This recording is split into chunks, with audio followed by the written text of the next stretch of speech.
exchange ideas, share best practices for revitalizing cities like Flint. Our panel now is about reusing vacant land and abandoned buildings. And we have a really great mix of folks who will tell us about the facts on the ground here in Flint and the challenges and opportunities we're facing, and then a wide range of strategies to address those challenges and opportunities. And we'll start with Doug Weiland, the Executive Director of the Genesee County Land Bank.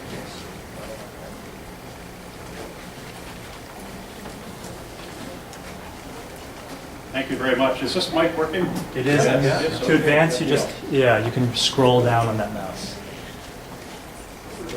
Use the left second. Can I also just, sorry, one more announcement for the speakers.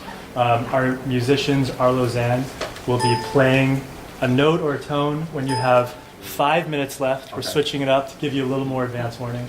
When your time is up, 15 minutes is up, they will start playing, and that's your signal to wrap it up. Just like Academy Awards. Yes. Last time I gave this presentation earlier this week, this was over an hour to go through. So I'm going to go through a very abbreviated version if I can. The reason we've got a lot of vacant and abandoned property in the city of Flint is because we've lost a lot of people.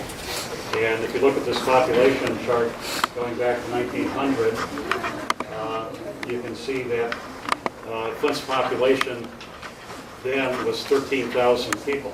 By 1910, it grew to 38,000. Keep in mind, General Motors was incorporated here in 1908, and GM started bringing people here. I have to point out that if General Motors never came to the city of Flint, if Billy Durant had been someplace else, we would not have seen this population in the city of Flint, which would probably still be a cow pasture. If you look at this chart, by 1930, Flint's population had grown tenfold in just 30 years, strictly because General Motors was bringing so many employees here. If you look at 1960, you'll see that Flint's population peaked at about 96,000 people, and it's been on the decline since. We have had 50 straight years of population decline. Today, our population is probably 98,000. Last decade, we were losing 2,200, 2,400 people per year, and we were at 102,000 in 2010. So we're below 100,000 without any doubt today. This is Genesee County's population. I want to show this because some people look at the county population and think that, gee, we peaked at 450,000 in 1980, and we're only down to about 420,000 now. That's not so bad. This doesn't take into consideration natural growth. Any demographers here? Anybody understand or know what natural growth is? Natural growth is the difference between birth rates and death rates. In Genesee County, going back to the 70s and early 80s, there were 6,000 people born every year and 3,000 people who died, meaning you would grow by 3,000 per year or 30,000 per decade if nobody moved in and nobody moved out. The last 40 years, instead of having that population growth, we've lost by outmigration around 120 to 140,000 people. Now, one of the things that I think is interesting, because I know the Public Art Project and such are working with the creative class, one of the things that brings people into communities these days, makes young people want to move into a community, is arts and creative processes and such. Well, the 120,000 people that we've lost over the last 30 or 40 years are young creative people. They're people like my son and daughter and the kids that they married, and my 2 grandchildren who now all live in other states. They left here in the 90s because there were no jobs. We have lost the best and the brightest. Everybody who's gone through college and could not find a job here were very mobile. So it's easy for them to leave and go other places. Hence, I've got a daughter and her family in Dallas, and my son and his family in Raleigh, North Carolina. We've seen that repeated over and over.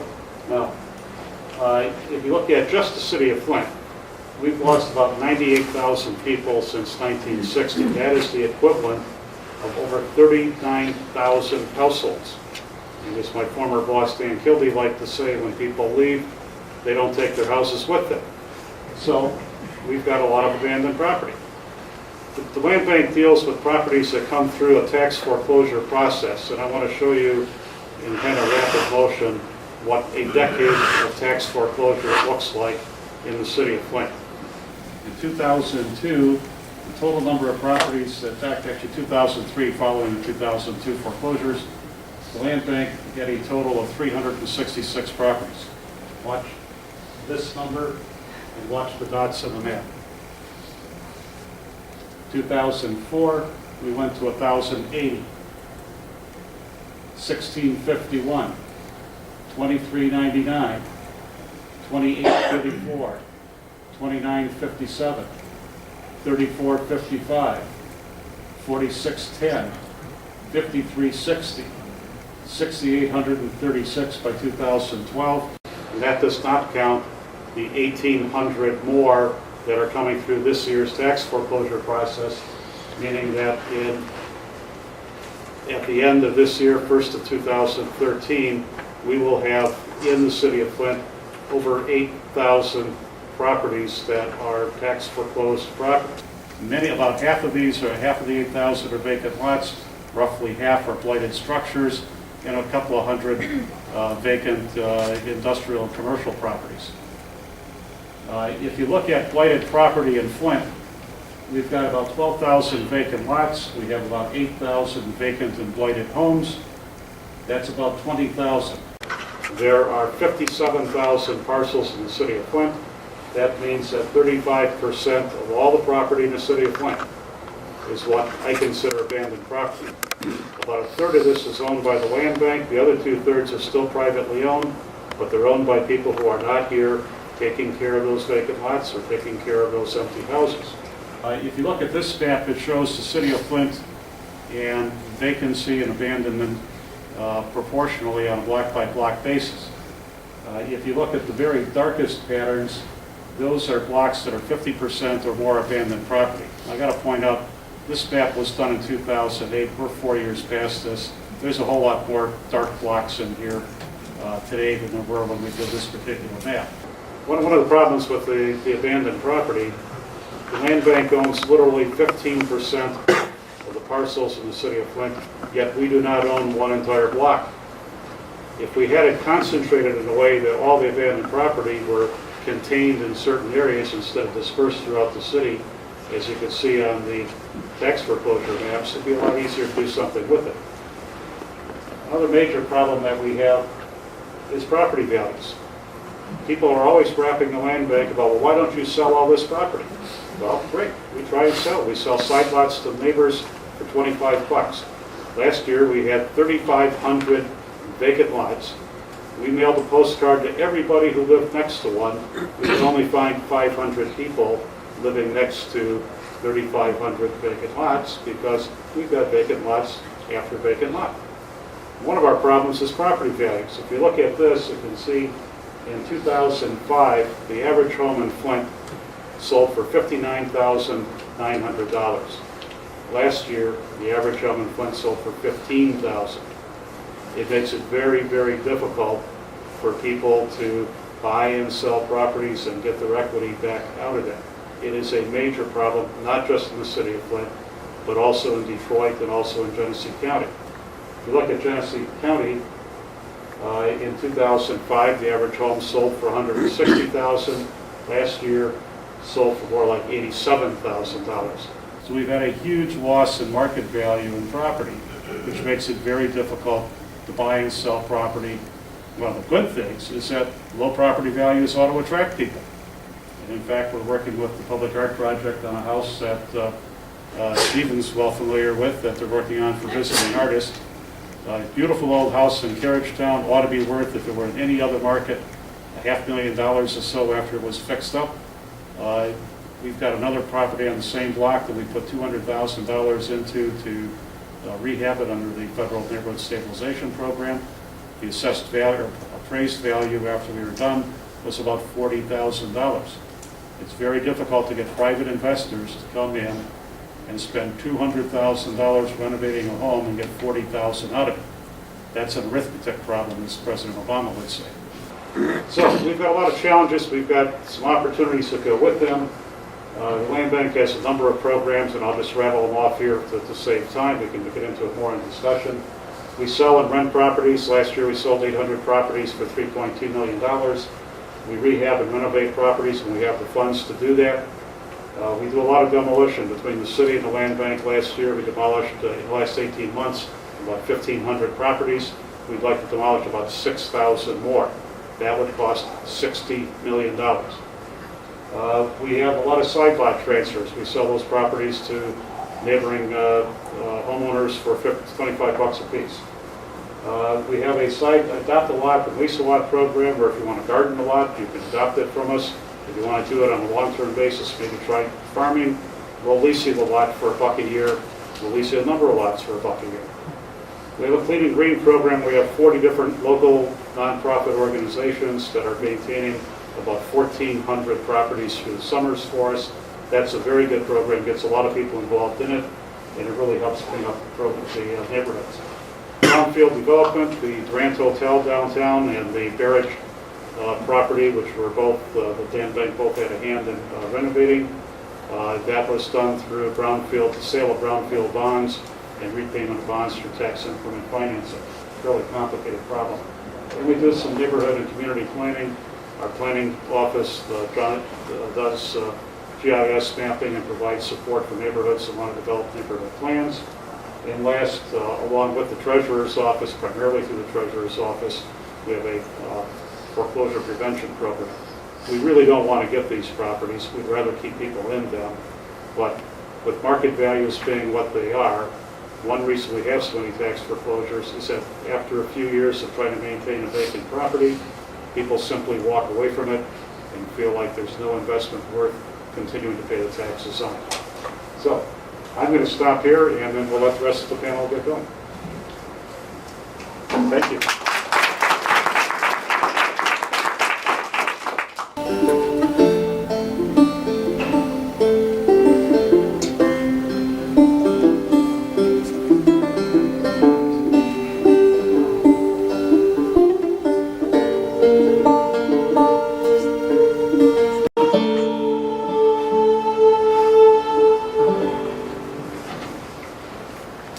Hello, my name is Matthieu Bain, and this is my colleague and friend Andrew Perkins, and we are both recent graduates of the Master's Architecture program at the University of Buffalo in New York.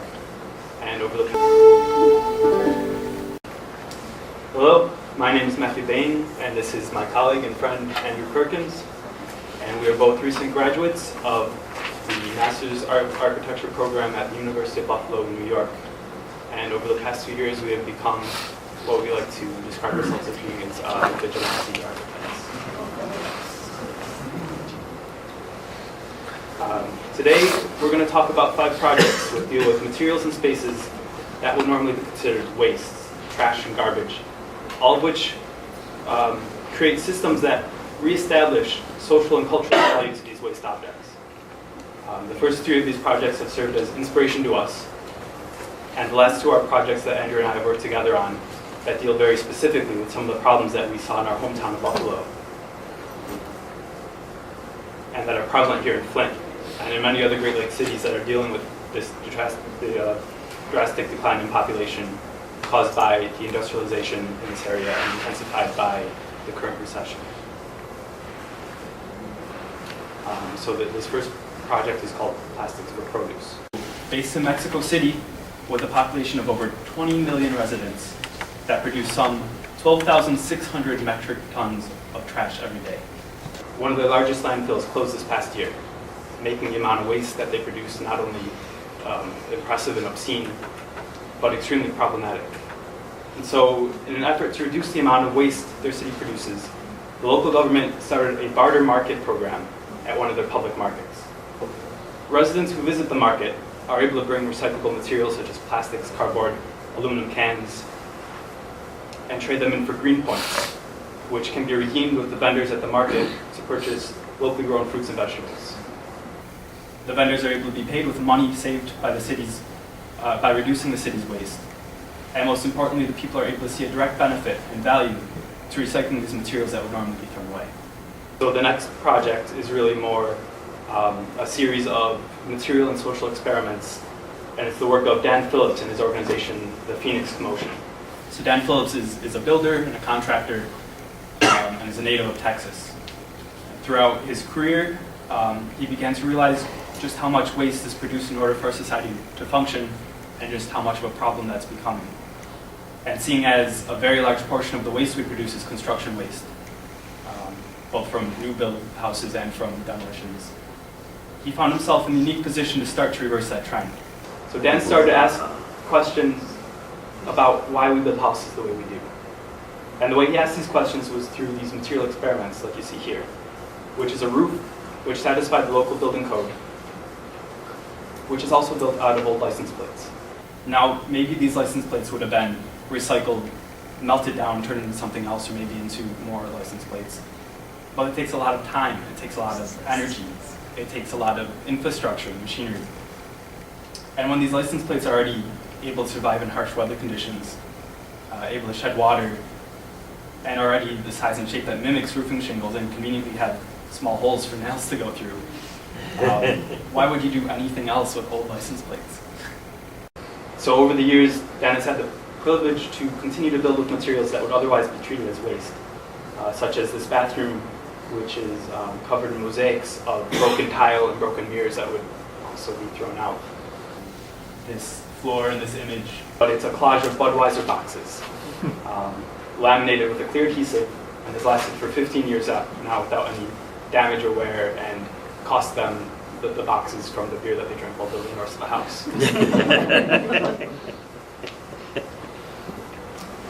To the right is a bottle cap floor, and to the left is a ceiling decorated with old CDs to provide reflective lighting. Now, there are a few things about Dan that makes his projects very interesting to us. Firstly, in all these projects, Dan has worked very closely with building officials and inspectors in the area. So they have a clear understanding of his intentions and can verify that the way he's building these houses will work and will last. Now, there's a part of his organization that works with city officials to make changes in their building code that would allow for more flexibility for these systems to prove themselves. And second is that Dan has started to build homes like this for low-income people, and build them at a cost that they can afford to own and keep.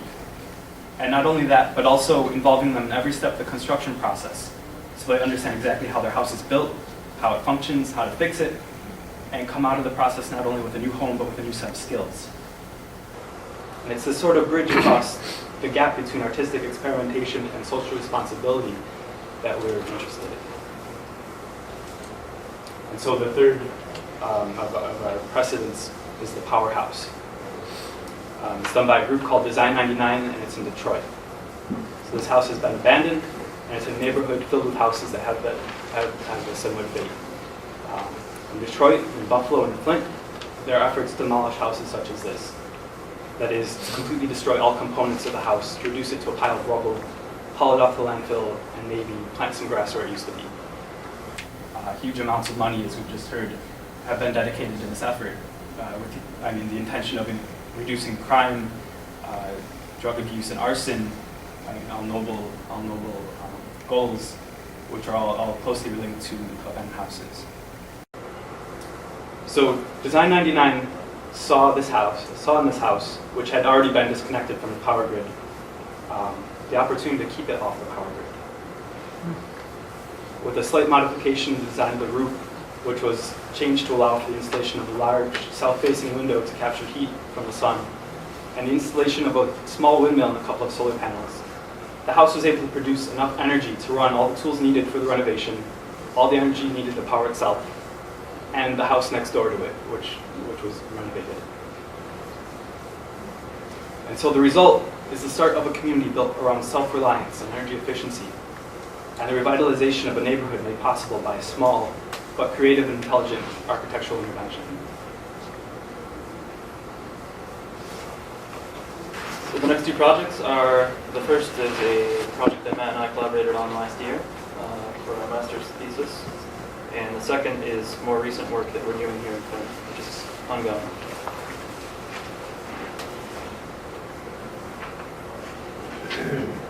So this project is called Dwelling on Waste. Basically, to get straight to it, we dedicated ourselves to lives of poverty for about a year. And we saw this as architects as an integral first step so that we could become not just architects, but dwellers, environmentalists, vagrants, builders, neighbors, anarchists, alchemists, activists. So this is 245 Southampton, which we purchased in Buffalo from the foreclosure auction for $800. And we moved in without heat, without running water, without electricity. And pretty early into this project, we actually found an old typewriter. On occasion, made journal-like entries. So this is one that Matt wrote. We made a place for all the things in the house. We made a place for the clothes that were left behind, for the toys that were broken, for the scraps of paper with favorite holiday recipes scribbled on them, for English essays with sarcastic commentary between the lines. We placed all these things back into the house. We placed ourselves among them. We began to redefine the spaces in the house, the materials that made them up, and probably most importantly, ourselves. And that we never found a way to keep all the stray cats out. We began to create an ever-shifting architecture, guided by necessity, material availability, social interaction, tradition, and ritual. A place, despite all of its obvious imperfections, where we could be warm, where we could pretend to enjoy the old can of beets we found on the street, where we could host 40 people for a Thanksgiving dinner by candlelight. So now, acknowledging the shifting seasons and our own stockpiled resources, the home becomes a flexible thing, expanding and contracting each day. And it's not some arcane architectural genius that allows us, or even particularly good craftsmanship. It's a simple recognition of our needs against a wealth of materials, whose very deficiencies foster creative solutions. It's the damn firewood that begs to be stacked, warm and dry by our sides. The scraps of drywall pulled off sloppily from other to-be demolished houses, which are collaged to fit as fireproofing above the stove. It's the rubber tire. Its complete refusal to decay, which makes the most resilient foundation for the house to rest. And it's the rear wall, which has this structural integrity of wet toilet paper, which is removed to accept southern light. So we're not asking everyone to commit themselves to a life of squatting and minimal bathing. But it's an exaggeration, a critique of consumerism, indifference to waste, and the inflexibility of larger social and political machines to accommodate that changing economic environment, and ultimately a reevaluation of value. So this is the Spencer's Art Project, which we've been working on in Carriagetown, most recently known as the Spencer's Mortuary. But 15 years of abandonment have turned it into a prominent and notable building known for hosting many of Flint's forefront civil rights meetings, into a prominent retreat for addicts and winos. Using some of the methods explored in Buffalo, the building would be transformed again into Spencer's Art House, which is a collaborative art and community space and short-term housing for Flint's upcoming artists and activists. And when we arrived, half the floor was held up pretty much just by the electrical cords that ran through it. But again, it's the moments of chaos that open themselves to opportunity. The floor removed creates a large double height space. The balcony stands at the second floor. Above that, the flat roof has failed. Repaired and reinforced, a ladder and roof hatch will lead to an outdoor roof deck. But a lot of our time is spent outside of Spencer's. As outsiders, we have no interest in telling Flint what they need. And long-term sustainability means building communal momentum as much as building structure. So this is a collaboration with New Paths, facilitated through Doug actually in the Land Bank, to reclaim some of the materials from houses on the north side that are being demolished.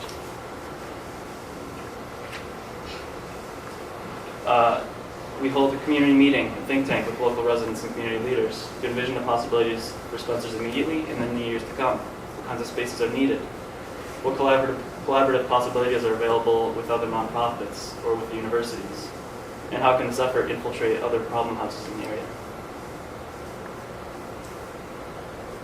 We painted the boards over the windows as a kind of moment of irony, calling attention to and beautifying the building through the very material which signifies its condemnation.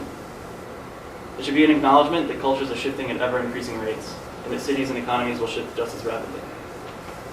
These oscillations shouldn't be a hindrance, but an inspiration to new types of buildings, new strategies for planning, new programmatic hybrids. It's a task that even the mighty architect can't solve alone. It requires a collaborative effort. This is about empowering the people, the community, with the very things that haunt it. Policy change in Flint is no doubt essential, but that requires initiative first by its citizens. We should consider this day. We should consider today in this conference a kind of call to arms. That's it. Thanks.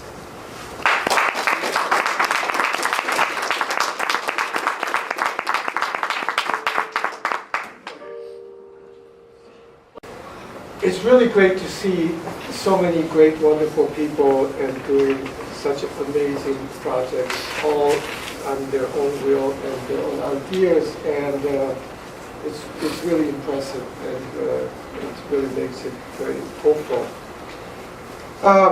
I actually was born in South Korea, and the reason why I want to start something personal, because I think many of you kind of can relate to the personal experience of views in relation to maybe Flint as well, because some of you may have come from somewhere else before to Flint, and some of you actually are coming back to Flint.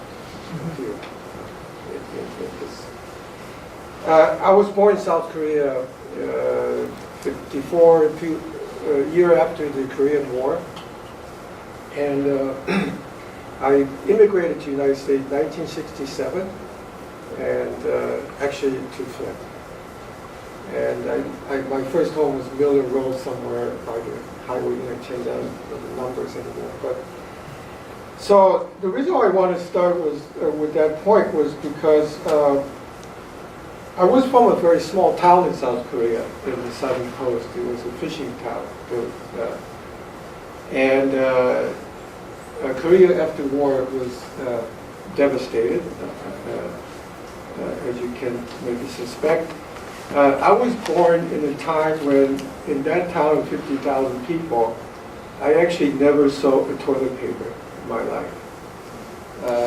There was no store to buy clothes that were made. We had to make our own clothes. Well, there were people that you could actually hire them to make clothes. I think there was about 12 taxis, one private car, maybe about 10 buses. I heard one person had a television, and so on. You know. So I came from a time when, well, you could say poor, but I mean it's like okay, you can put a 50 years span on that timeline. So I came to America, right, and it was like a dream. Okay. I remember landing in Chicago airport, and to make a change in airplane, I looked out the window and I saw like 1,000 cars parked, right? So, America at that time was so different and so advanced and so prosperous. It was like a dream, or heaven, if you like. Well, it's been 45 years since I've been living here, and the country has changed a lot. I thought that it was me that had changed, but now I'm thinking it wasn't me. I changed too, but I think the country maybe changed more than I did. Anyway, I went to New York 1979 or something, and I moved into East Village, 12th Street in B and C, and I think one of you mentioned about how New York was economic decline 60s, 70s, but it's more like 50s and 60s, up to mid-70s. Well, East Village, which now, Lower East Side, is the hipster capital of the world, right, with higher rent than the Upper East Side, where the famous sitcom Jeffersons were made. When I moved there, it was half empty. Lots of empty lots, lots of empty buildings, and it was kind of presented as one of the starting point of urban agriculture that is widespread successful in New York City today. Anyway, I spent like 20-some years there in New York, and then in 1998, I decided to move to Detroit. Right. So I can see two people who kind of came back to Flint, so to speak. So I went to what is called the Near East Side of Detroit, which is, on the map of one of the map I saw in Detroit, map of economic decline, black dot area. It's basically Detroit River and Grand Boulevard 75 and I don't know, another highway, 2 by 2 square miles and stuff. Same kind of statistic Doug is presenting, here. By the way, I was thinking when you show that, the escalation of the foreclosed houses that you put it in your bank, when you think about Flint and then you add every other cities around this area, right? St. Louis, Cincinnati, Akron, Erie, Youngstown, Detroit, all this.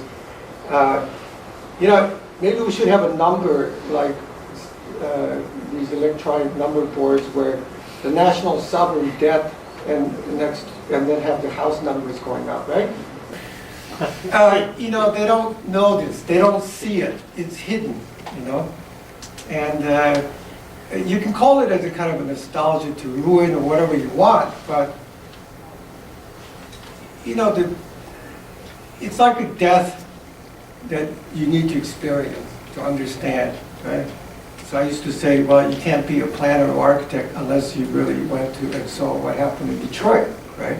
It's like a soldier not being at war, and so to speak.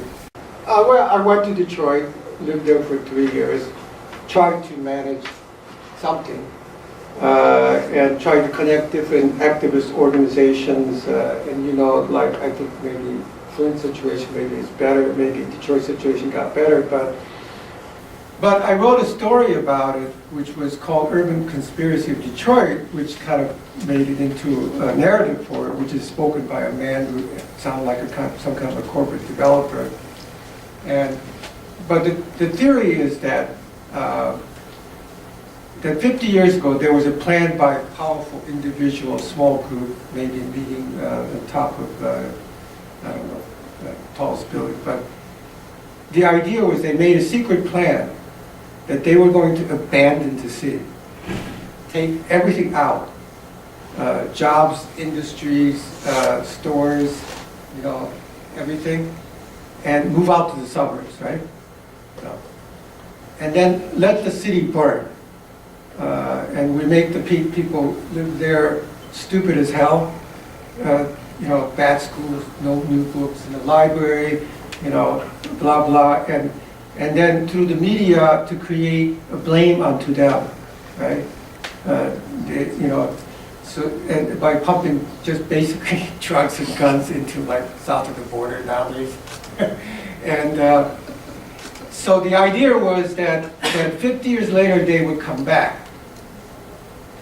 And the whole place would be like $15,000 per house, $24,500, I think it was 1998 in Detroit. So they can basically buy up dirt cheap. Of course, they still own the whole city, right? Even if they're out. Rebuild again and make just tremendous amount of money, the same kind of money they made when they built the suburbs, and they would end up eventually abandoning suburbs. One of the things that I did while I was still in Detroit, I did some few things, but one of the things I did was I took an empty house from Detroit and I cut it up, and of course this project is not as great as the one before me. They're actually doing something positive, so that I can move this house anywhere. So the house basically traveled in Europe from 2001 to 2008 to 10 different cities. Okay, right. And you may not understand the relation with that, but the idea basically was, the house wrote a story, it's too long to read, but the house basically decided, he was complaining, why did the people abandon me? Right. And that that maybe I got to figure out how to pack myself up and leave Detroit too. Because if I stay here, I'm going to be burned, my ass is going to be burned to the ground, right? Many times, not just once, you know, which is even more cruel, you know. So it went there anyway. Maybe this will come back to Flint then. But so after 2001, house went to Europe, so I had to go there kind of to help it to, I was sort of custodian to the house. And then, you know, the politics got very bad after 9/11 and stuff. And so I actually kind of left the country, and I left Detroit for 6 years in Europe and stuff. So I came back later. Anyway,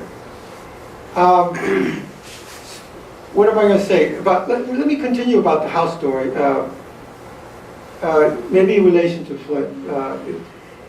Basically, the house was trying to tell people, to other parts of the world, what was happening in the United States. Right? That the richest country in the world was letting its city to dry out to the bones, okay? And leaving the people with it, basically a certain people that it did not want to take care of, that it was not interested in, you know, right? So the house kind of represented that idea. And so what maybe I should talk a little bit about this too. Since I came back, I've been mostly working now in Asia. I've been mostly working with exploding cities, cities that are growing, fantastic dimension. So you can see that's what these are, right? The growth of city over time. And you can see in these images that the cities are, as we have been told by expert historians when we study, let's say, architecture and planning, that it was a machine, right? And it, you know, appropriately so, because it was industrial age, a machine. But when you look at this, it's really an organism. Right? It's almost like a natural organism. It's like stuff that, I forget his name already, the green stuff growing in the, you know, over the winter, you know, you can see it like going the same way, right? Yeah. So, and the reason why also that I'm looking at these exploding cities, for instance, to give you statistics, we have, you know, statistics, right? City of Shenzhen, just north of Hong Kong, was 30,000 people in 1979, now it's over 10 million, okay? You know, that's a pretty big explosion. And I'm thinking about that. I used to say to people in Detroit, you're not the only shrinking city, you know, right? There are lots of shrinking cities around it, and then there's a lot of shrinking cities in Europe as well, because I was also one of the curators of the Shrinking City project, that was a German project based in Berlin, which studied Detroit, Manchester, Liverpool in UK, and Halle Leipzig in Germany, and Ivanovo in Russia. And that was a project to understand about what is the nature of shrinking cities. But so that's one thing to know about. The other is that you can't understand a city by itself. You can only understand a city if you see and understand another city. Maybe similar or maybe completely different like this, right? Is that it's just like us, you know, we can't see ourselves. We have to see ourselves in the mirror. So the exploding city, to me, is also very related to the shrinking cities. Perhaps, as I was saying over lunchtime, somebody, you know, we know that cities has to shrink some. It is shrinking. It has to shrink. And even if we didn't do anything about it, it would shrink by itself. Just like the Greens moving into abandoned areas. how would it shrink? And what would be the most reasonable, best way to shrink it? Maybe we need to actually look at how it grew. Maybe the way it shrank would be in a similar way. Different, but may have very similar characteristics. So right now what I'm doing is trying to understand the relationship between two. Obviously, my time is already up. So what can I say at the last moment? I think about, okay, I can say one thing. There is a kind of tendency these days to be against the government, or maybe politicians, or maybe career politicians. Mistrust about them. Like, for instance, the next election in South Korea, which is, I think, in December, there's a possibility that one candidate would run and win if he decides to run because he's not a politician. And people start to mistrust them, right? If you look at the Confucius history in old days, the politicians that was during the dynasty, kings and everything. The people who administered, they were trained under Confucius rules and knowledges. So it wasn't just about politics, economics, and other things. It also had other elements, culture, social values, human values, were part of the governing agenda, right? So obviously, this is only tip of iceberg, but I think that that could be a part of our thought eventually, if not today. Okay, thank you.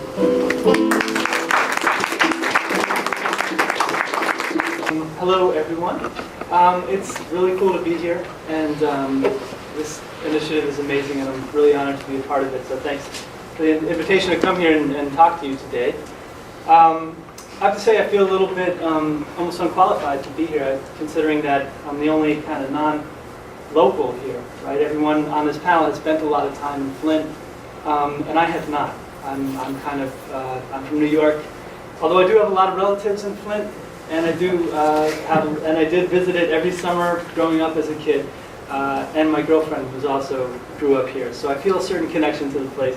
But in any case, so today I'm going to spend a little bit of time talking about my office. I have an office called Interboro Partners. So it's myself, Georgine Theodore, Tobias Armborst. We've been around for about 10 years. We do a lot of different stuff. For example, one of the kinds of stuff that we do as an architecture and design firm is we design temporary public spaces. So there's this space in Lower Manhattan, it's called Limb Space. It was a stalled development site. So working with the Lower Manhattan Cultural Council, we got a hold of it and built this temporary sculpture space there. So it'll be gone in a couple of years when the developer gets his permits and wants to build a residential tower. But in the meantime, it's kind of temporary public space for people in the neighborhood. We just got back from Venice, where we did an installation at the Venice Biennale.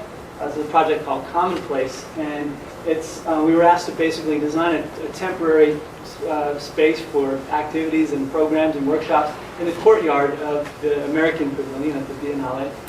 And we did it by basically borrowing these passerelle from the city of Venice. If you've ever been to Venice during the rainy season, they put these temporary sidewalks out. And so we decided to build, we made an agreement that if we built the platforms to the specs of the city, they would give us the infrastructure to design something. And so we designed this deck that was a kind of space for workshops and things, and kind of raised the level of the courtyard up to the gallery level, making it a little bit more accessible. And then we filled it with these cubes that can just be picked up and moved around and put into any kind of arrangement you want. So it serves the purpose of, being able to accommodate lots of different programs and things. So here you see it in action at a lecture, at a workshop.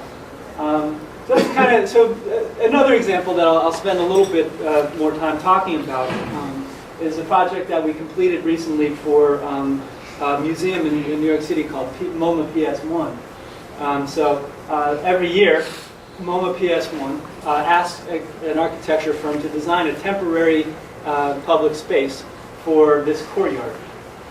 And you have to do everything yourself in like 3 months, and you have to build everything yourself, and it's a lot of pressure, and it's tough to do. It's not a very big budget. But when we started to think about what we wanted to do here, we started to think about this. We started to think about this concrete wall that separates the courtyard from the neighborhood around the courtyard, and we found it kind of troubling. You know, PS1 it's a pretty nice institution. It does good things for the neighborhood, but in another sense, that wall is kind of an FU to the neighborhood, right? In fact, the community board totally hates it, and everybody always wants to tear it down. And it's a shame because this community, this museum is in Queens, New York, which is this wonderful place. It's super diverse, really cool, amazing. But so here's the view from across the street. This is a taxi stand across the street, it's not a very nice view. So we wondered if there was some way in this project to kind of undermine this wall in some way. So we noticed when we visited these guys at this taxi stand that the owner had built this kind of temporary pavilion structure. So in the summer he puts an awning, makes a little canopy there. He's got plants and chairs and benches and things. And so we had this kind of epiphany that, the kind of needs that people on the outside of that wall have are a lot similar to the needs that the museum has for inside of that wall. They wanted us to design a temporary sculpture space, temporary space for these big parties on the weekends. They needed seating, they needed shade, maybe some plants. So we just had this epiphany. Instead of us just kind of thinking, off the top of our heads like of some crazy, sculpture to put in there, why don't we just make matches, right, between things that people in the neighborhood need and then things that might be fun in the courtyard. So we just went around and we asked all kinds of people in the neighborhood. We talked to over 200 businesses actually. We just asked people, we've got to make this temporary installation in the MoMA courtyard. We got to fill it up with stuff, probably some chairs. We're not sure, but we're trying to make matches between things you need, things we need. We'll build it for you.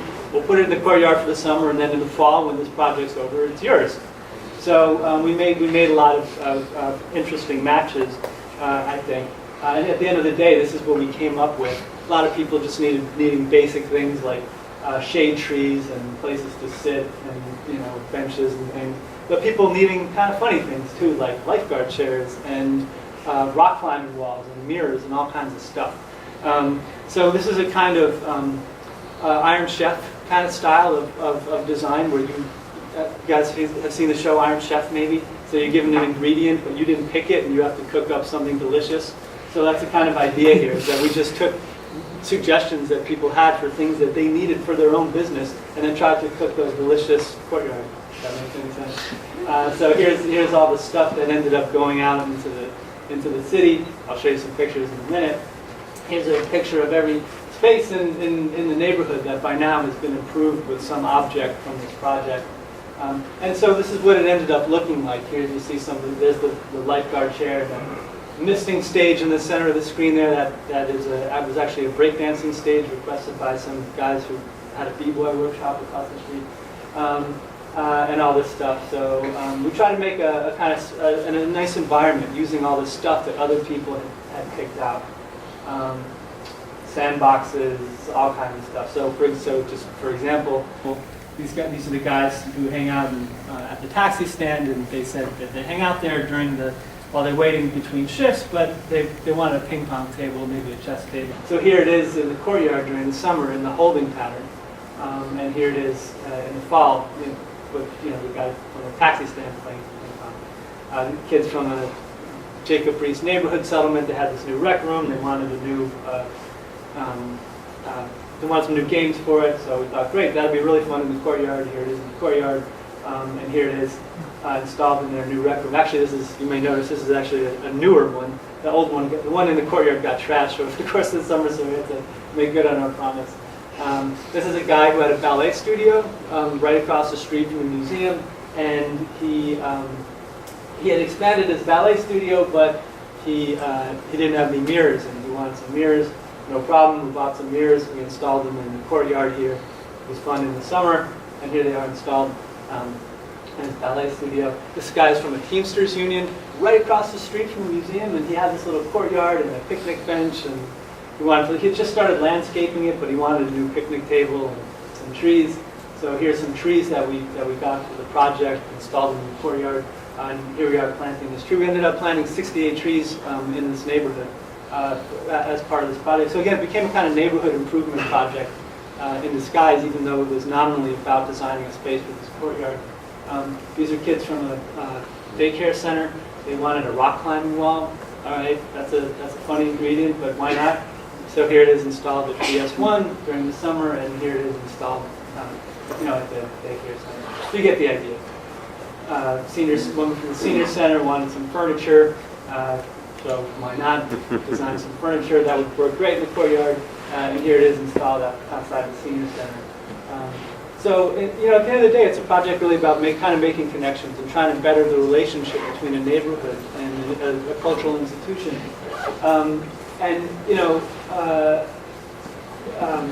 Most of the people that we worked with actually had never even been to the museum, even though they lived like across the street from it.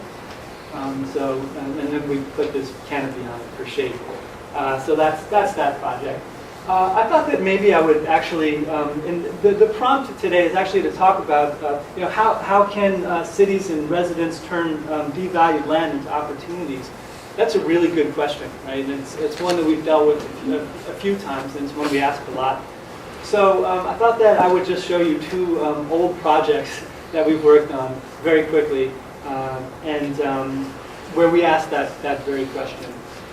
They're old projects. They're oldies but goodies. So this is actually a project from 2004. In fact, Kyong was talking about the Shrinking Cities initiative, and this was a winning submission to that competition. In fact, we worked on it with Damon Rich, who you'll hear from soon. And his organization, the Center for Urban Pedagogy. But basically, the competition was an ideas competition. It basically asked people to confront the phenomenon of population shrinkage in one of 4 cities around the world, and we worked with Detroit. And it starts where lots of projects about Detroit start. Yeah, it's lost a lot of people. We all know that, and it has an unfathomable amount of vacant land. But let's not romance the ruins in the way that some people do. It's still a city of 800,000 people at this point, and some of the ideas that were out there at the time seemed quite spectacular in some way. And also, it seemed like a lot of people were overlooking an important fact about a lot of the vacant land in Detroit, which is that it's not all huge, gigantic swaths that are going to return to nature. It's a lot of kind of missing teeth, a vacant parcel that's next to occupied parcels. And so we started to, and the other thing that it seemed like people hadn't really talked about much was the fact that a lot of land, vacant land, had been bought up, not by speculators necessarily, but by people who own adjacent houses, right? And so here are some pictures of some of these things. So this project was an attempt to kind of look at this phenomenon and test it out and see if it had any capacity for changing the city in any kind of way. We gave this a name. We call this a blot. When a homeowner takes, borrows, or buys one or more adjacent lots, the connected lots form a blot. So on the left is the before and the right is the after. And what's interesting is you kind of see that this changes has the potential to change the DNA of the city. So if this is your traditional, Detroit block, 30 by 100 foot, single-family bungalows on a regular grid. Abandonment kicks in, as we know. This happens. But usually the story ends here, but where we picked it up is when this starts to happen, and when this starts to happen, and which is happening, right? When people started taking this and take this and that, and really, like I said, change the DNA of the city so that we could call this a new suburbanism. The cumulative effect of thousands of instances of block making. So on the left, you have a kind of regular city. There's a potential that in the future, Detroit residents might inherit a very different city with a very different block structure, and potentially a lot less dense. So we just started to look at these blots. People did all kinds of funny things when they got lots next to their house, like driveways that you have to reverse into, and there's trampoline blots and satellite dish blots and swimming pool blots, lots that are purely aesthetic. This guy seems to be a classicist and got 2 lots on either side of his house, and I think just for the sake of symmetrical bushes. But then there are strictly functional ones, like getting a side lot so that your wheelchair ramp can sprawl out into it and enable you to get from the curb to your porch. So we just started to look at these a lot, and we found it really interesting. What we found is that this was happening a lot. In fact, when we started looking at some of the tax records, we found very few instances of streets, of blocks that had no blotting on them. It was kind of remarkable, actually. We looked all over the city, so you see here in red some of the connected, larger, more suburban scaled lots that were being formed by people. Again, none of this was really planned, right? So these guys, the V6, they own an entire block that's surrounded by city-owned land. It's pretty remarkable. So what we did in the project is we just interviewed a lot of these people, and we talked to them, and we try to find stories about how people went about doing this, what were some of the results. So I'm not going to go into this too much detail, but I do want to mention this. This is an interesting one. So this is two women, one Helen and Wanda. Helen there, fuchsia, Wanda in purple, and they bought houses they wanted to live near each other. They had been apart. They bought two houses. There were two houses in between them. Over the years, those houses became abandoned. And so what they did is they collectively bought the two lots in between their houses, which made for, like, I think, a really interesting novel topology, right? Not the typical suburban house on a lot, but sort of house for two on a quarter-acre lot. Something I don't think any architect would have thought of, but it's a pretty interesting space. So this is I'm not going to go through these stories too much, but this is a huge lot that consists of 6 parcels that started being formed in the 1930s. They're so proud of it that they actually have a picture of it on their coffee table in their living room. They had their friend fly over in a helicopter and stuff. So that's great. That means 5 minutes? Right.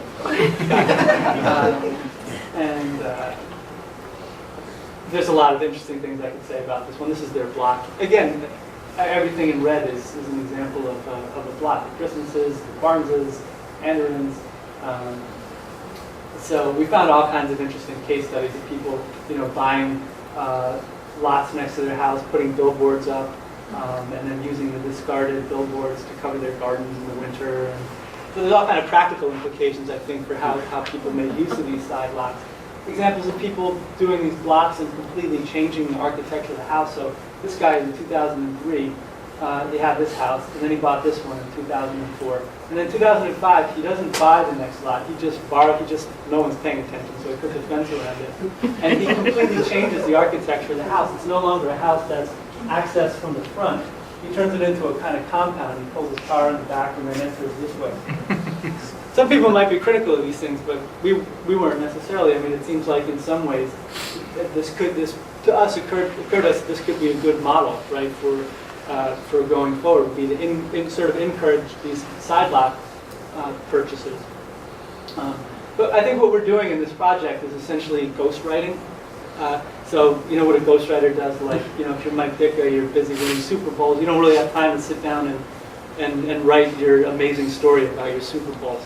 And you're probably not that good at it. You have to hire Don Pearson, the ghostwriter, who's going to tell the world what a great story that you have and why you're important. So I think we see our work in this project and a lot of other projects we do about sort of ghostwriting, things that other people are already doing but nobody noticed, and saying, hey, there's something interesting going on here. Maybe we should think about it. Maybe we should draw pictures about it and tell some cool stories about it and think about the policy implications. So in the case of policy, it might be, in the case of Detroit, or as modeled after the Genesee Land Bank, to facilitate side lot purchases, right? To make it easier for people to actually buy those lots next to their homes. But it might also be, we organize blot workshops, right? Where we would go. Actually, that's a young Stephen Zacks there on the left. Anyway, where we would sort of invite people to come and share their stories. How do you make lots? How do you get properties from the city? And so it was a kind of attempt to try to render what people were doing as a movement, as a public, to create to kind of say, this is cool what you're doing, and all this stuff. So blogs about it, all kinds of stuff. What's interesting is that even though this project is quite old, and we did it in 2004, very recently, there's been actually a lot of articles about blotting. And there's this weird word that we just made up once. And a lot of the articles that have come out don't even mention us and that it was our project, which is great. That's like the best thing ever because it means that the project is having some kind of success. Right? When somebody starts throwing around the word blot, it means that maybe the project is working and that it's starting to get a word out there in the discourse that we think, maybe could be a good thing. So that's that. I have just 2 minutes left. This is a method that we use in a lot of projects. This is another oldie but goodie, another competition entry from 2002 where we were asked to figure out what to do with the dead shopping mall. It was dead, but it wasn't dead actually. We spent a lot of time in the parking lot. Sorry, I'll speak to this quickly. And we noticed that there was actually a lot of things happening in this parking lot, even though the mall was officially dead and the doors were closed. There was all kinds of activity, some of it illicit, happening in this parking lot and in the actual mall itself. And there were all kinds of people who seemed to inhabit the space every day. And all kinds of weird, wonderful things going on. So we sort of collected all these clues, and we realized that this wasn't a dead mall. This was the formation of a completely weird, unprecedented little city that was happening in this parking lot. In fact, it was happening because the developer was paying no attention. He decided that he wasn't going to deal with this mall. He was going to use it as a tax write-off, and then maybe sell it 10 years down the line. So the project's called Land Bank, meaning what happens when the developer is not paying attention, is not going to make any improvements. It just so happened in this case that lots of people came in and started making use of this for all kinds of purposes. So our project was, we mapped it a lot and kind of tried to figure out what was going on in this mall. We talked to a lot of people. We realized that these are people who are making an opportunity out of the death of the mall. For them, the death of the mall meant life, right? And so they were able to find all these ways to take advantage of the decline and the shrinkage here. So our idea was to basically just help people along, just to propose a whole bunch of different little ideas that could incubate this strange city. Things ranging from, business incubators that you could plug into the loading dock of the mall to, nightclubs that you could stick in the back of the mall, because that was based on the fact that kids always hang out in the back of the mall and drink beer. It seemed like a good place for a kind of nightclub. To sculpture parks outside of McDonald's. It's a whole collection of about 50 different little projects. I'm not going to go into detail, but the point is, again, that a lot of people might assume, because of the way this mall looks, that it's dead, right? And they might have an idea for what you do with dead malls. But of course, every dead mall is different. In this case, there was a lot of interesting things going on. There was potential, I think, through listening and watching patiently what was happening here to do something that I think is much more interesting than just saying this mall should be an office park or this mall should be this or that. It didn't happen. It was a theoretical project, but we stand by the approach very much. So, thank you very much. I mean, I guess, to take this in was really interesting for me. I mean, around this question of like vacancy, how do you deal with vacancy? How do you turn vacancy into something else? Or how do you begin to understand vacancy as some place or something where other things are already going on if you know how to look? Like for me, it's pretty provocative just to have heard from people who deal with this at so many different scales.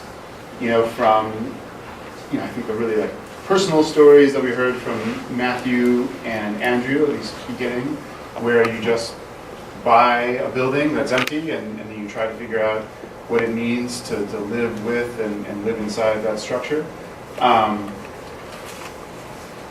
Also talking about some of the project that Dan just showed us that, while maybe kind of theoretical takes on things, from architecture competitions and creative projects, again, try to understand how things already are different in the way that we're describing them or describing them in some kind of a mainstream way. And sort of the way I understand it is that the hope is that we can describe them differently, then maybe we can see their possibilities differently.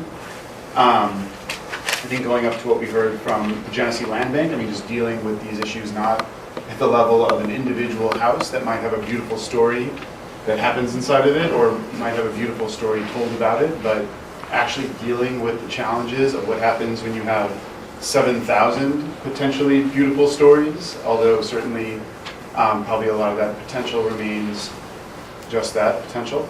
And then hearing from Kyong in terms of, I guess, maybe larger visions and fantasies about how things got to be this way. I guess also in the hope of, if one can tell a story, maybe one can find a way to continue that story or to understand that story in a different way. And so for me, I guess what I'm kind of curious to hear about first, is, I guess, the reactions of those at different ends of the scale to the stories or ideas from those at the other ends. And maybe you agree or don't agree with that kind of a setup or a continuum. So, I guess I'm kind of curious to start with our first speaker from the Land Bank. And I guess for me the frame of this is that what I was hanging out with some high school students this morning at the farmers market, and we were trying to figure out what this whole Flint public art project was about.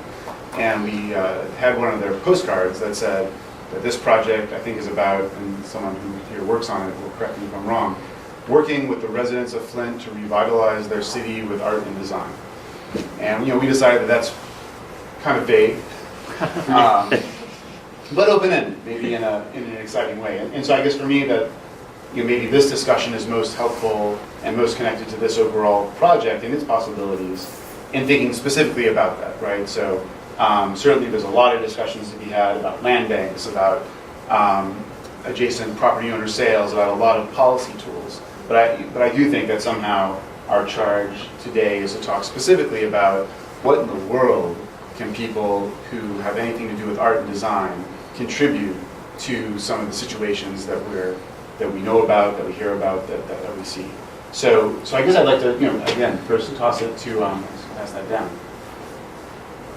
Just in the sense that you seem like a pretty affable and open person. You obviously came here today to hang out with some artist and designer types, but really now,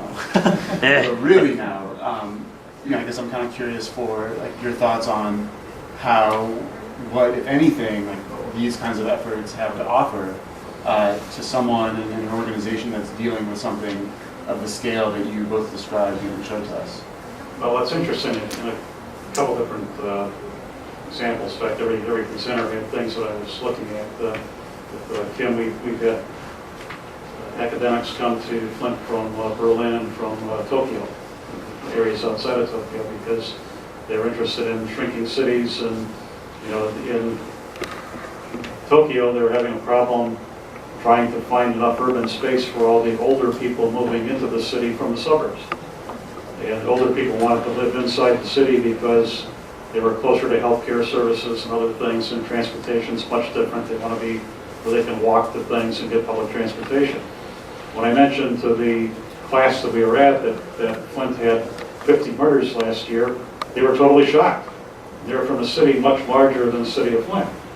They couldn't understand how we would have that level of violent crime in a city the size of Flint. It's unheard of in Tokyo and these other areas to have that level of crime. I don't want to be negative, but it's just kind of the reaction they had. I was kind of shocked that they were shocked, to be real honest. But we see that kind of sort of interesting reaction where it's a situation we deal with here that becomes an impediment to doing some of the things that we need to do. In listening to Dan, we're seeing this plotting going on regularly as we sell side lots, but I'm wrestling with the policy issue because of the amount of abandoned property that we have. The best way to develop property in the future is you have to be able to assemble it and control it. So I'm kind of torn between when I have a block that's 60% vacant and I've got, half a dozen houses on it that want to buy, multiple vacant lots. Do I know how long they're going to be there? Because as I'm watching the pattern, more and more people are leaving that block in that neighborhood.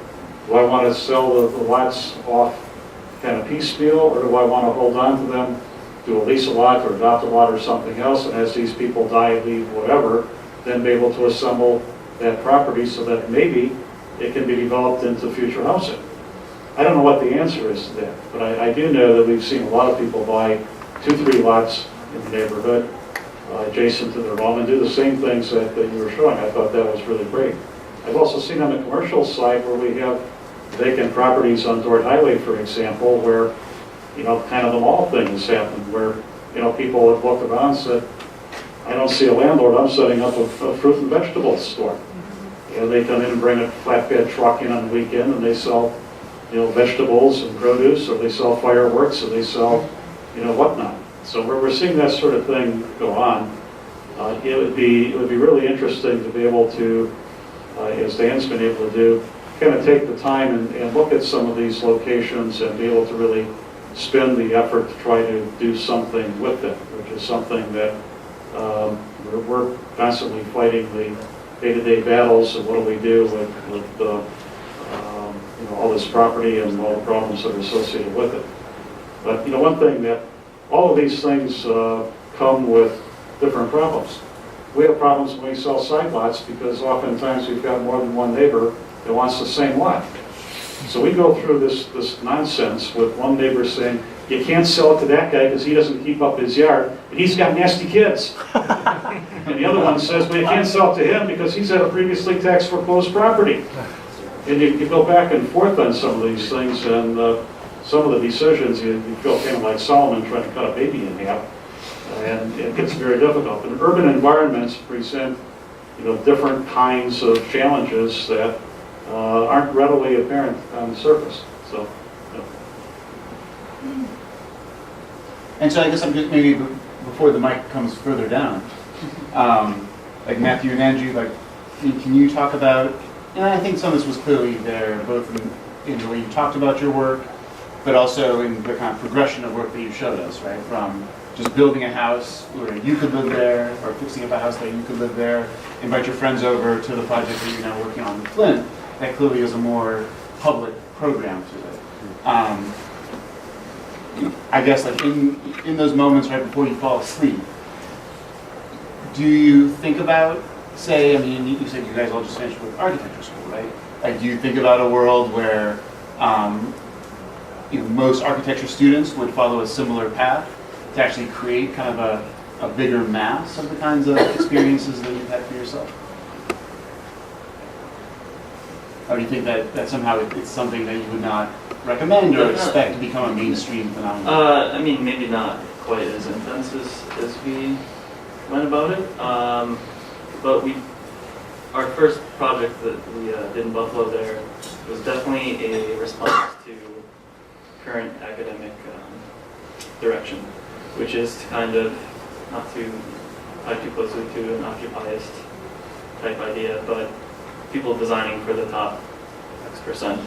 The amount of money and materials going into this high design, not that high design is bad, but proportionally it's placed.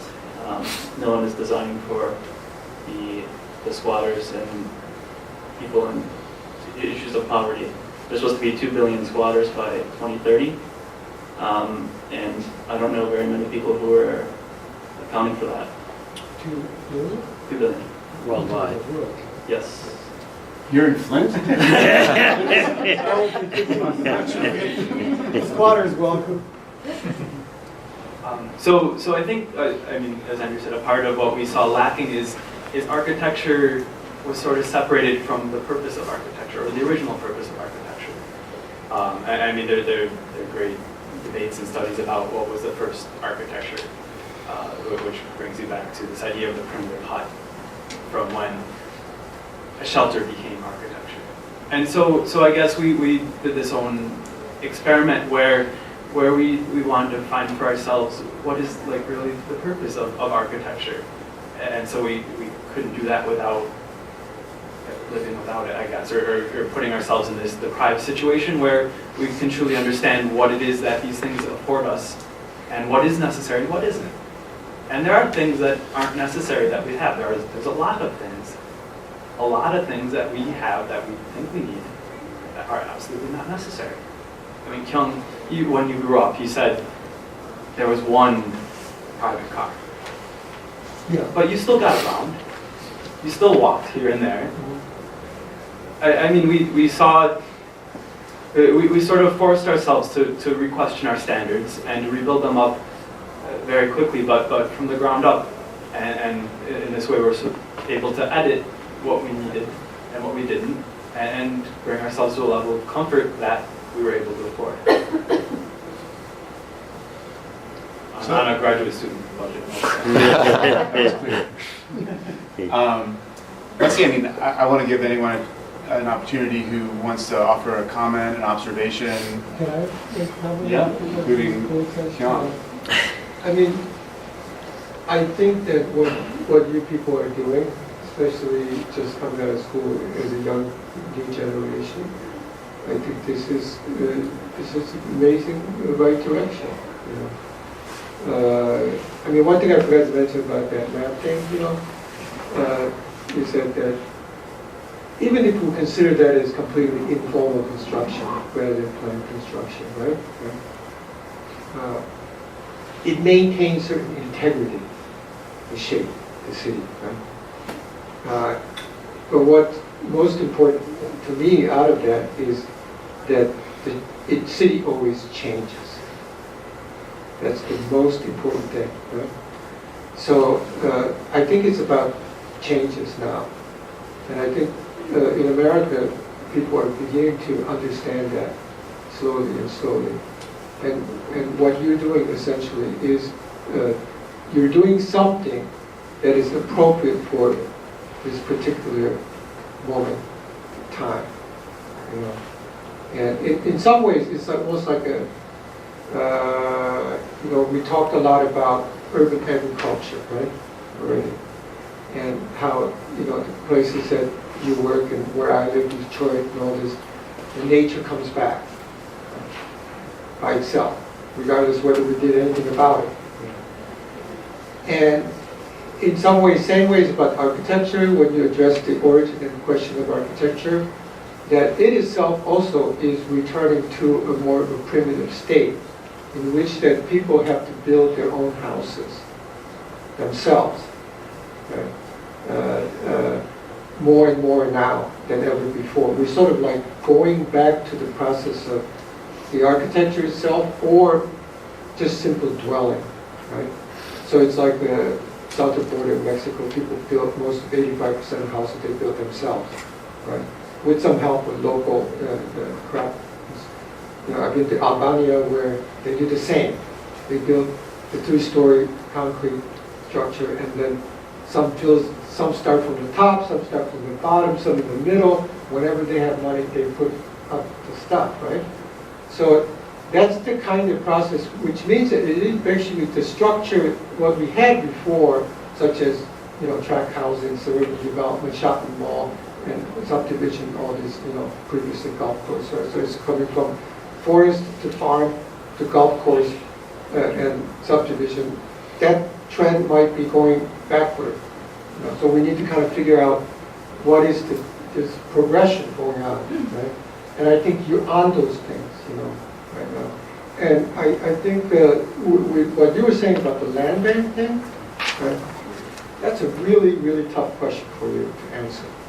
Right?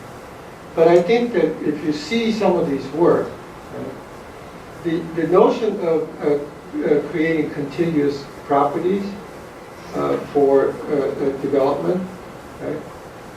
Better or bigger, right? May not actually be the thing anymore. You know, that we need to figure out how to work in much smaller increments and allow that flexibility to take place. I'm not sure. I mean, if I was in your position, I would like wander back and forth, you know. But I think I would recommend take a serious look about the incremental possibilities, you know, because you're not holding things back. You're allowing, you know, some things happen that you don't even know, and you don't even can think of yourself, right? And I think, you know, that could be maybe. It's like the kind of question like, I'm sorry, I'm talking too much. But the Detroit Works project, which I don't know much about, I'm just getting some information about it. I always thought myself also that Detroit has to shrink. People has to move, you know. But now with like your presentation, right, now I'm kind of like wondering, maybe that is not the way, you know. but I'm not sure, it's like, it's very difficult decision, to allow and that which direction is the right first step that leads to everything else to happen. Can I comment on that? Yeah. The thing that strikes me is that I don't think it's either or. I think it's both and.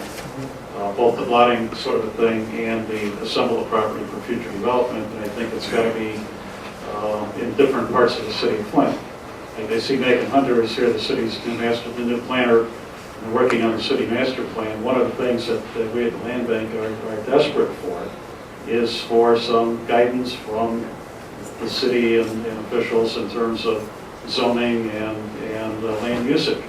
Because of this large amount of abandoned property that we have. We do have parts of the city that are far more abandoned than other areas. And in those areas, I don't think the blotting works. I think you really want to let people live there as long as they're going to live there and keep assembling the property and holding it, plow it under, grow wildflowers, make it a meadow until something comes along that's going to be a development. But in the other neighborhoods that are denser, blotting works really well. And we're seeing that regularly on the west side and northwest side, kind of the U-shape around the city of Flint, around the core areas where the factories were, and where the housing is 100 years old, and where it's becoming more and more heavily abandoned. That's why that map that I showed with blocks where 40% or more abandoned property, there's a heck of a lot more of those today than there were 4 years ago when we made that map. But the pattern is still the same. The most heavily abandoned area is around the factories, but back when GM first developed, were tent cities, where people worked temporarily, lived in tents until they could actually find better shelter. So I think it's a both-and situation, blotting kind of a thing, the side lot sales, and trying to assemble property. But we have questions that come up regularly. We have urban farmers who don't want to go into those heavily abandoned areas to do their farming. That's where I'd like them to go. But they want to go to neighborhoods that they feel are safer. Well, hell, the neighborhoods aren't unsafe because there's nobody living in them. The crooks are going where the goodies are. They're not going where there's vacant lots. So we've got a lot of perception issues and such that are very, very difficult to overcome. I talked to, I don't know, is Tommy McDonald here by any chance? Tommy's a pastor at the Asbury Methodist Church on Davison Road. He's been working with us on a project to develop kind of an urban homesteading project. And he wants to put together some community gardens with members of his church. Well, I suggested an area about 4 blocks north of him where we basically cleared a lot of area through demolition. I've got a block where on both block faces across the street, we have cleared the entire block. And I'd love to see a garden go in on both sides of the block and clean it up and make it look good. But he can't get people to want to go there because it's a perception of crime and all that, because it was a high crime area before we took out all the houses. So we got a lot of perception, we've got a lot of different things, but I think the answer is a both and. It's multiple choice rather than this either or. It's similar to like when you said 6,000 houses that to demolish them would cost 60 million. Did you say that's $60,000 a house, right? 10,000. I mean 10,000. Yeah. Okay. Oh, that's a little better.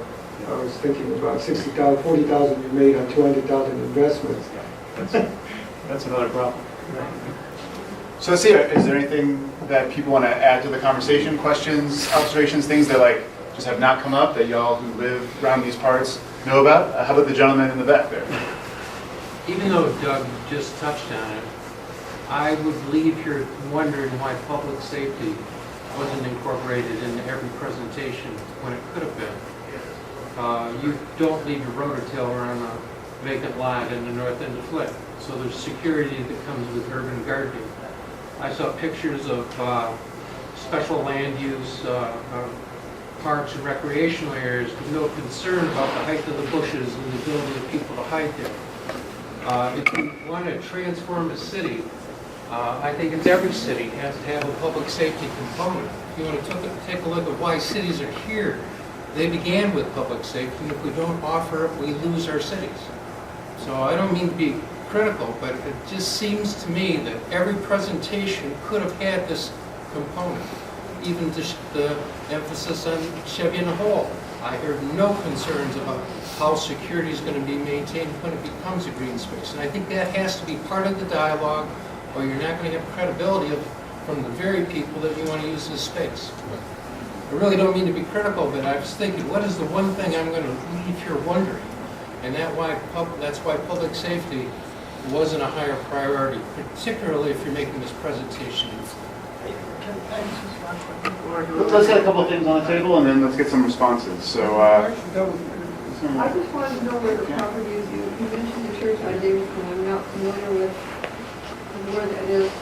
Yeah, you gave cross street. I got East New Ranch, Los County Island, on Davidson Road. Okay, so is it a little bit closer to Iowa where that church, that school burned down? Yes, it's just a couple of blocks east of the old school. Okay, awesome. I don't think people that are actually doing something in that area. Also have to generate the heat for it. Well, if you're talking about the Peace Mountain folks, we've been working with them regularly. No, I'm not. Okay, good. Thank you. see the gentleman straight back here. That's you. My question is for Doug.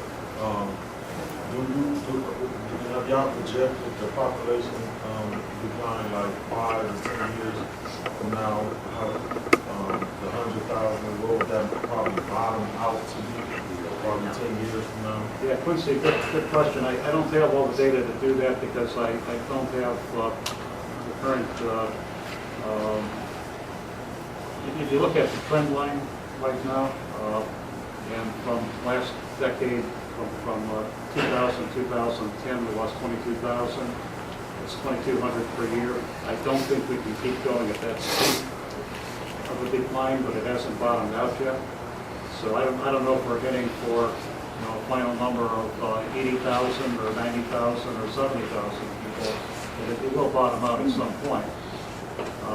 If you look at the decline at this point,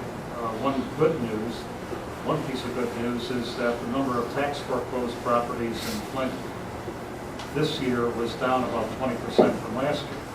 So we have fewer tax foreclosures in Flint. They doubled in the Out County because of vacant lots from subdivisions and things that are unfulfilled. But the actual number of foreclosed properties in the city of Flint, tax foreclosed properties, declined. That's a good sign that things are easing up. So let's get one more question, then maybe get some more general responses from the panel and others. Yeah, sure. Yeah, but 3 comments. I'll try to be quick and do them in shorthand. About I was struck about sort of the generational divide and sort of some of the stuff that maybe 30 years ago where people were experimenting in alternative housing methods and co-housing and urban agriculture, and it was a conscious choice in a world of prosperity when it was a sort of cultural or personal decision to look for alternatives while prosperity was available to them. So, so I was looking at the changes in prosperity and growth, in density and in safety. So the prosperity, it reminded me of talking about squatting a little bit sort of in Britain 30 years ago. People were squatting all over, and it became established because in the lack of prosperity, there is this need to find other ways to do things, and it's not, it's somehow getting past this being something alternative or anti-corporate. It's not, there aren't options. There are a whole generation of people, maybe half of whom don't have options to do what their parents did or live in ways their parents did. So it's incumbent to find new ways, not referring back to an existing paradigm, but starting fresh. Cars came around and they were considered the anti-pollution because New York City had 1 million horses, and that was a lot of manure every day to get rid of, and cars were seen as a way to get rid of the manure problem. And the density, cars, people, even today in Flint. I took a bus in from the airport last week, and I can tell people in Flint, and no one in Flint seems to know there's a bus you can take for $1.50 that drops you off the airport twice an hour. So I'm an urbanist. I'm walking around from Carriagetown, and a lot of these neighborhoods, you talk about, their density, they're walkable. People in a neighborhood that's not really close to a mass transit stop, a train, a high volume, a frequent bus stop, a center that has a lot of active shops that actually give you the things you need every week, those aren't walkable anyway. People are driving in and out of a car. So I think the amount of walkable space we need is wonderful, and much less than it was a generation ago when, you know, people had one car in a household. And the last thing on public safety actually was mentioned, actually, Stephen talked about that this morning, and the University of Pennsylvania came out with a study last year that, you know, how public safety has increased greatly when you have gardens that are tended, that are clearly cared for, and it sends a message that people care about this block, go elsewhere. Actually, and there was a woman right behind you who also had something to offer in the blue shirt. Oh, Yeah. I live downtown Flint. I bought my side lot, so it wouldn't be covered with asphalt. I bought my other side lot for a garden in a nature area. But from an economic standpoint, I know this is an economic issue, it's not an art issue, but Flint cannot afford to be plowing streets in the area that they plow right now, and sewers. You know, the sewer lines that are surrounding all these vacant lots and all these urban farms, I don't know what we're going to do about it, but if it was this city is my house. If it was my house and I couldn't afford to heat the back room, I would close the door on it. You know, I will start chopping sewers off the edges of these cities, wherever there is people not living, invite them to come back in the city. Build a nice school downtown for some of these people, but we just cannot have our city physically as large as it is. It's impossible for us, and still have some roads that are good enough to drive on. That's my feeling. Yeah, Well, can I I think- just yeah. respond quickly Yeah, there? The Land Bank currently owns 15% of all the parcels in the city of Flint. We do not own one entire block. The problem with the abandonment is so diffused that you'd have to relocate a lot of people. Exactly. And the expense of relocating people and then having the cost to try and do all the engineering to figure out how you make savings is a very, very big initial expense. I'm not sure that the city would ever really recoup it if they did try to shrink the city in that fashion. Theoretically, it's something that I think makes a lot of sense. When you look at the practicality of it, it starts to fall apart. It's a difficult proposition to do. And I was just going to say, and I was going to see if there are other responses from panelists, that I feel like a couple of these comments, public safety, what you said about what does this all add up to economically, I think point at what could be a productive gap in some of the discussions that we've heard.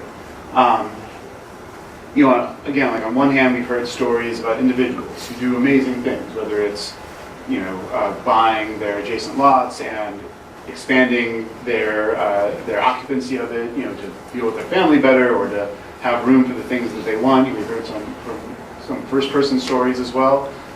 But then we also, you know, hear these numbers about the big picture, you know. And so for me, and I guess Kyong, you had said that you had been taught or told at one point that cities were like machines, but maybe they were more like organisms.